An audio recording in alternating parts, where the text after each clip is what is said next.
Hey there, you stupid babies. There's not much I can say here that you don't already know. One thing I would just like to reflect upon is that every time I spoke up about the state of the world, there was always someone in chat or the comment sections, usually someone I've never seen before. It was obviously someone outside the community. They were always telling me, stop being so political, Mopsy. Anytime I make content centered around gender identity, I can't express to you the sheer amount of threats and people telling me to end it that I would receive.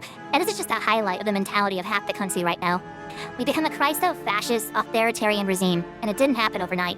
The signs were there for a long time, for anyone belonging to a minority class. Every time we raised our voice, we were told by large groups of people to shut the fuck up. Algorithms silenced us across all platforms as those behind hate speech banded together. As billionaires influenced our politics, and they dumped money into campaigns targeting our human rights, at both state and federal levels. As AI bots, for the first time, were filling all the comment sections and ran countless pages and groups, adding the psyops conspiracy at levels far beyond that of the 2016 election cycle. So many people fell victim to a grift, but one thing that needs to be truly understood is that it doesn't matter if people believe, or want you to believe rather, that they voted for Donald Trump for some reason other than that they want a fascist dictator to enact their twisted version of what America should be. And the only thing I can say right now is that don't give up.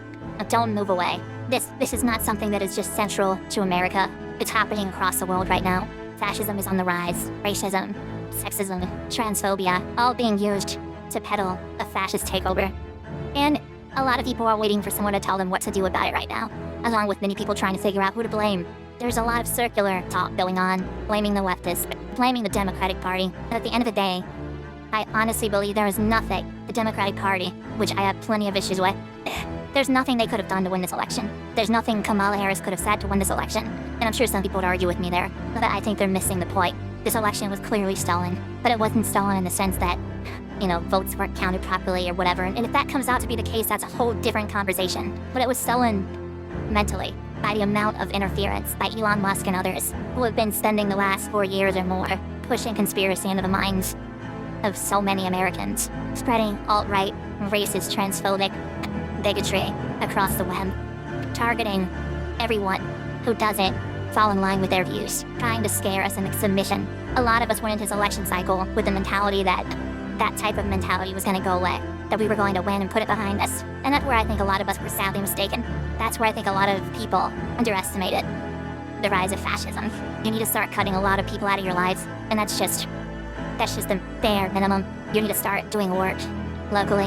You need to get off your ass and go and do things to change this world. And you're probably not going to. You probably already scrolled. Are you gonna keep scrolling? And you're gonna keep feeling bad. And you're gonna keep getting information, half of it propaganda, half of it just useless information that's just gonna piss you off right now. What's done has done, what is done is done. You have to look forward, and you have to do more. You have to do a lot more than you ever did. You don't need me to tell you where to start, because if you're even watching this video, you have the tools already to figure out where to go. It's in your hand right now. The worst thing you can do right now is be silent. The worst thing you can do right now is hide. And I get that people need to do what they need to do to survive, and there's privilege. If you really, really, really have to, then do it. But look in the mirror and decide right now who you're gonna be. Because right now we need leaders. Right now we need people that are going to be making change. We need people who are going to stand up. We need people who are not going to show fear. We need people to rise up, because when the time comes, if you know, you know.